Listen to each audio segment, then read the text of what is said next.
Hörmətli sədrlər, hörmətli kolleqalarım, mən də hamını birinci Milli Süd və Xərçəngə xəstəlikləri konfransında salamlayıram. Yunus müəllimin təqdimatından sonra iki qat məsuliyyət hiss edirəm sizin qarşınızda çıxış eləməyə səsim istəyir və çalışaram ki, vaxta riayət edeyim və sizə qısaca süd vəzirinin diaqnostikasında mammoqrafiya və tomosintezin rolu haqqında bəzi məlumatları çatdırım. Hamımız bilirik, süd vəzinin diaqnostikasında mammografiya qızıl standart olaraq qalır. Bu aşağı dozalı rentgen şüaları ilə süd vəzinin müayinəsidir. Və sözsüz ki, həm erkən diaqnostikasında və sözsüz ki, süd vəzinin mikrokalsinatların təyinində mammografiyaya alternativ yoxdur. Qeyd etmək lazımdır ki, çox kiçik bir doz alır əslində xəstələr bu mammografik müayinə zamanı 0,4-0,6 milizivert olaraq biz bunu 2 ay ərzində fon radiasiyasını aldığımız doza ilə bu demək olar ki, bərabərdir. Bugünkü mövzularımızdan biri də tomosintezdir, yəni daha artıq təkmilləşmiş olan mammoqrafik müayinədir. Bu sözsüz ki, süd vəzində aparılan qat-qat, yəni 1 millimetrə qədər olan skanları əldə etməklə aparılan müayinəmizdir. Ənənəvi mammoqrafiyadan daha informativdir və süd vəzi tönəmələrinin diferensial diaqnostikasında erkən mərhələdə süd vəzi xərçəngini aşkar eləməkdə sözsüz ki, tomosintez bizə çox kömək eləyir.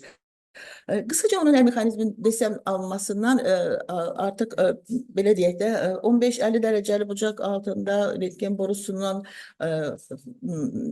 borusu vasitəsilə görüntülər əldə edilir. Çox görüntülər əldə edilir süd vəzi toxumasının qalınlığından asılı olaraq və bu görüntülər sonra kompüter alqoritmi vasitəsilə işlənərək 1 millimetr qalınlıqda kəsiklərə çevrilir və qeyd etmək istəyirəm ki, məsələn 2D sintetik mammografiyada əgər biz 2D mammografiyada bir dənə görüntü alırıqsa artıq tomosintez müayinəsində ayrı-ayrı qatlarda olan tönəmələri görürük. Tomosintezin qısaca bir üstünlüklərini deyim, ona keçməmişdən qabaq və çatmamazlıqlarını deyim. Birinci növbədə 3D mammografiya süd vəzi xərçəngini 25%-ə qədər erkən mərhələdə aşkar etməkdə bizə köməklik edir, daha çox aşkar edir. İkinci müəyyən olunmuş dəyişikliklərin formasıdır, ölçüsüdür, lokalizasiyasıdır.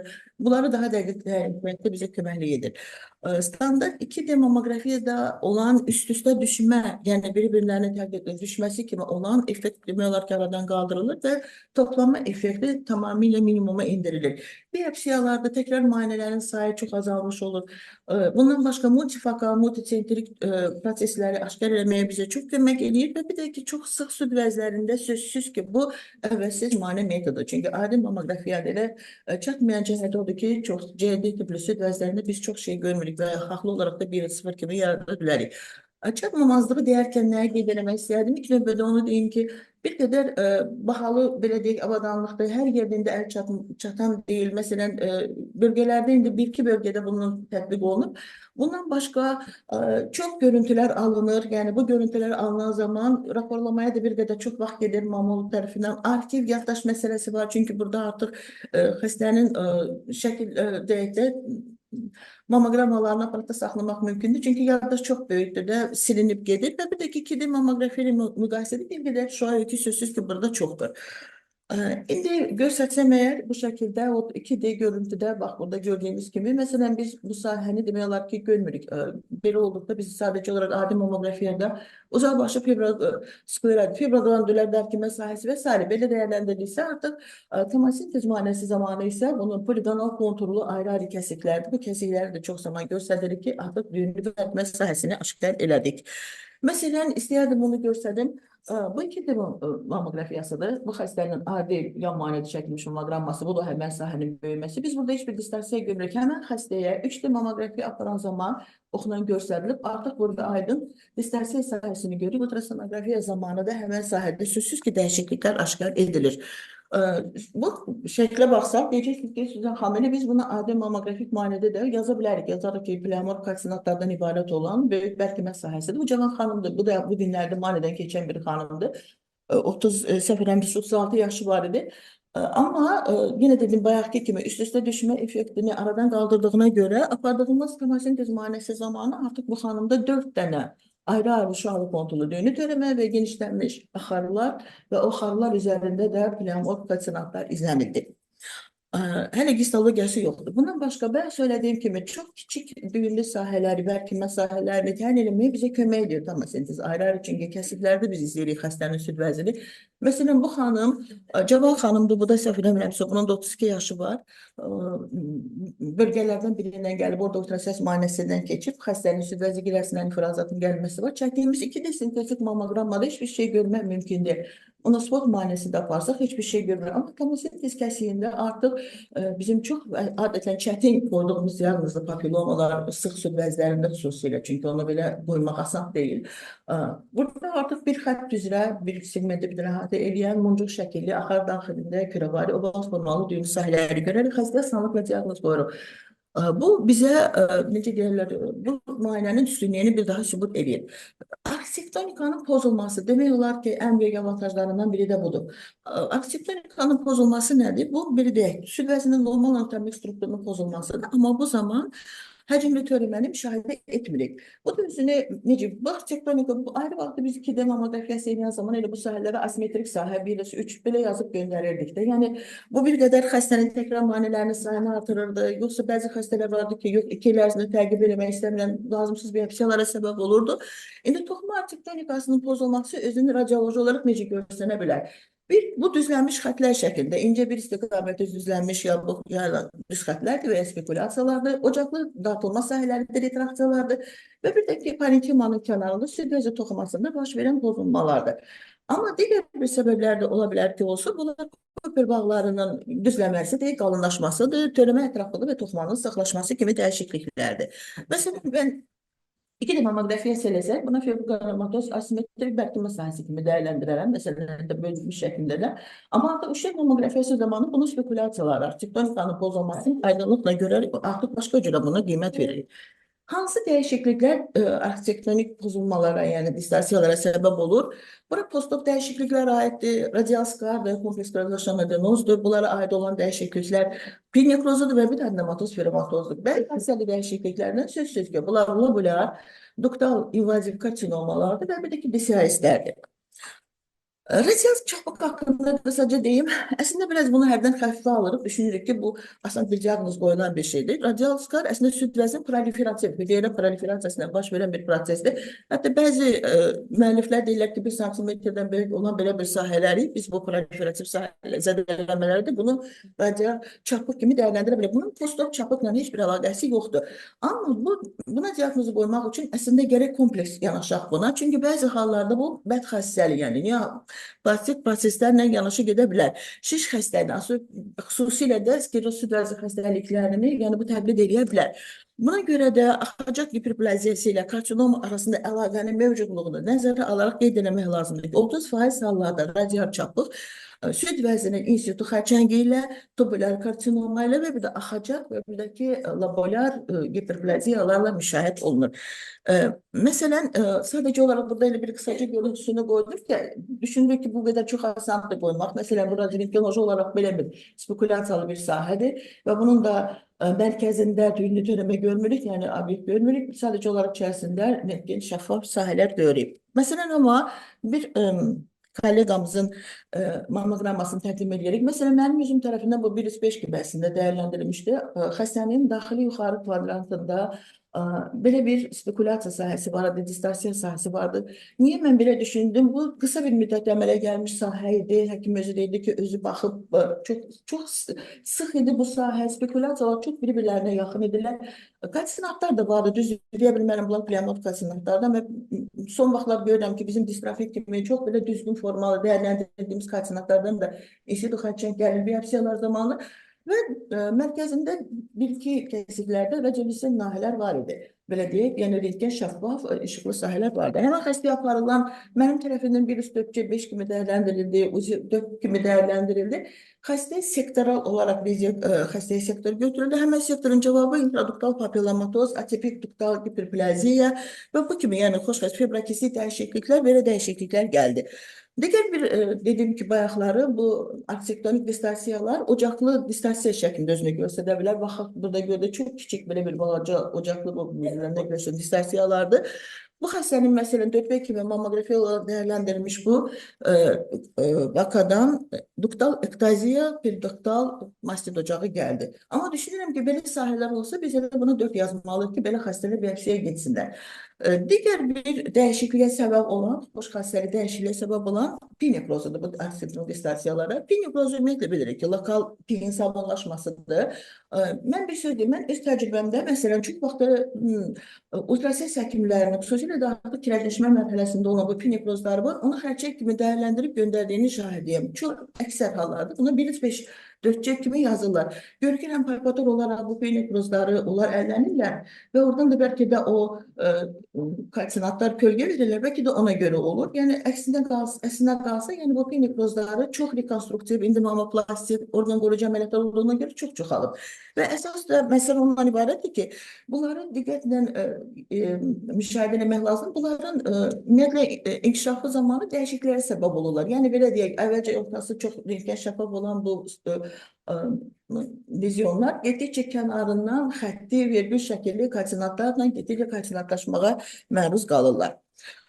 Arterioskleroziyanın pozulmasının vəd xəstəlik proseslərindən olan iki formasını dedik. Bir dedik ki, duktal karsinoma in situ və bir də ki, duktal lobulyar invaziv karsinomalarda arterioskleroz kanı pozulmasına səbəb ola bilərlər. İndi əsas məsələ ondan ibarətdir ki, çox vaxtda DCIS 75-50% hallarda 1-2 kalsinatlarla müşahidə olunur.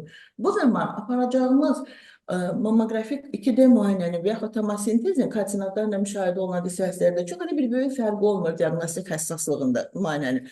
Amma 7%-8% hallarda DCIS-lər kalsinatsız müşahidə olunur və bu zaman biz sadəcə olaraq arterioskleroz kanının pozulmasını görəcəyik. Və bu zaman aparılan biopsiyalar sözsüz ki, vaxtında çox erkən mərhələdə süd-vəzi xərçəngi diaqnozunu qoymağı bizə çox kömək edir. Bu da tomosintezin rolu artıq müqayisə olunmazdır. Məsələn, belə bir xəstədir, çox kiçik bir lezyonda əslində qalsa, bu bizim xəstəmizdir, böyüdüyəndə, bu xəstəyə bu kiçik bir yerdə biz arterioskleroziyanın pozulması 4B kimi dəyərləndirmişik. Məsələn, bu xəstədə duktal karsinoma in situ gəlib və kalsinatı da yoxdur bu xəstənin. Digər bir xəstəmizdə də yenə bax belə kalsinatsız bir sahədir.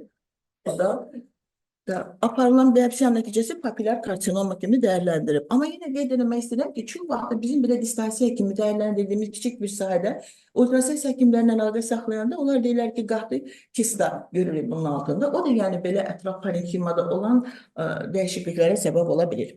Digər bir dəyişiklik, mən bayaqlar dedim ki, arteriosklerikanın pozulmasında distansiyalar bir dedik bir spekülyasiyalar şəklində bir ocaqlı distansiya və bir də ola bilər ki, parenkimin kənarında toxumanın strukturunda dəyişikliklər olsun. Bax, bu elə onun misalıdır. Burada gördüyünüz kimi parenkimanın üst kənarında olan. Bunu sözsüz ki, biz adi 2D mammografiya eləsək görə bilməliyik. Bu tomosintez kəsində artıq bu çox incə dəyişiklikləri izləyirik və bunun nəticəsi duktal karsinoma in situ gəlmişdir. Digər bir xəstəmiz, məsələn, ultrasəs müayinəsindən keçmiş bir xəstəmizdir. Bunu qeyd etmək istəyirəm ki, 2 il müddətində bu xəstə təqibdə olub bizim tərəfdən. Özdə heç bir şey görülməyib. Tomosintezdə ailə hekayəsi olan xanımdır. Süd vəzinin sağ, süd vəzinin yuxarı xarici kvadrantında burada distansiya sahəsi görülmüşdür. Bu xəstəyə ultrasəs altında bu 2 il müddətində iki dəfə biopsiya aparılmış, 5 bir nəticə olmamışdı. Xəstə sonraki artıq müraciətdə MRT müayinəsindən keçdi. Xəstədə 1,5-1,1 sm bizdə üstə keçən müayinə zamanı anar doktor tərəfindən bu 4A kimi dəyərləndirildi, kontrastlanan bir lezyon kimi. Ultrasəs və artıq mammografiyada bizim tərəfimizdən bu da yenə 4 kimi dəyərləndirilir. Xəstə sektoral rezeksiya oldu və sektoral rezeksiyanın cavabı intraduktal papilloma, duktal epitelial hiperplaziya, adenoz fibrokistik dəyişikliklər kimi oldu. Ailə hekayəsi varsa, onu qeyd etmək istəyirəm ki, əgər belə bir dəyişikliklər görürsə, məncə xəstəni gözlətmədən bunun sektoral rezeksiyaya getməsini tövsiyə etmək lazımdır. Belə bir sahələri görürsə süd vəzində. Digər bir xəstəmiz, 72 yaşında xəstə, bu adicə demək olar ki, klinik mammografiyası zamanı onun süd vəzində dəyişikliklər aşkar olmuş. Bax, belə çox kiçik, bunlar 3-5 mm çatmayan çox kiçik lezyonlardır. Tomosintez müayinəsi zamanı bu kəsiklər bizim tərəfimizdən bu arterioskleroziyanın pozulması kimi dəyərləndirildi və ultrasəs yalnız bunun arxada olan, bax bu bölgənin ultrasəs görüntüsüydü, orada törəmə olduğunu təyin elədi və əməliyyatdan sonra bu xəstədə DCIS, hər iki düyündən DCIS yanğısı gəldi. İndi bunları qısaca əgər mən xarakterizə eləsəm, görüntüləməyə gəldikdə həssaslıq sözsüz ki 3D-də daha yüksək olacaq, nəinki 2D-də. Sıx süd vəzlərində sözsüz ki müqayisə olunmazdı. Çünki sıx süd vəzlərində biz heç nə görmürük. Biri 0 yazırıq. Bir zaman artıq biz diaqnoz yazmaq imkanımız var. Təkrar müayinələrin sayı sözsüz ki azalır, daha az olur. Radiasiya dozası sözsüz ki bir qədər çoxdur da. Amma buna baxmayaraq bu qarşılayacağımız riskdən əlbəttə ki çox deyil, yüksək deyil. Nəticə qısaca desəm, deməli, tomosintezin koordinatla müşahidə olunan DCS-də adi kili mammoqrafiyadan heç bir fərqi yoxdur demək olar. Həssaslığında, diaqnozun dəqiqinin qoyulması, diaqnozu qoyulmasında, koordinatı olmayan DCS-lərdə hansı ki 8% təşkil edir, sözsüz ki o 2D mammoqrafiyanı üstələyir. Bundan başqa tomosintez dedik, arxitektonikanın pozulması hallarını da dəqiqləşdirməyə bizə çox kömək edir. Bu da xoş xəstəlik, dəyişikliklərdə bəd xəstəlik və bu da əlavə artıq biopsiyaların və s. qarşısını almış olur. Buna bir nümunə görsədim. Məsələn, əslində pi invalidiyası fonudur. Bu sahəni görsəm, məsələn, yazacaqdım burada adenozun qalığı. Məsələn, vəssalam. Amma tomosintez zamanı artıq burada bax, oxla göstərilən spekulyasiyası olan çox kiçik bir lezyon görsənir və bunu biz artıq şübhəli, ən azından 4B4A kimi dəyərləndiririk. Mən artıq vaxtımız çox getməsin deyə istədim deyim ki, sözsüz ki, düzdür. Bizdə Respublikada tətbiq olunur, kontrastlı mammoqrafiyadan da istifadə olunur. Bu yod preparatlarının istifadəsi ilə bilirik alınır. Bu xüsusi aparat deyil, sadəcə olaraq onun proqram təminatı olmalıdır.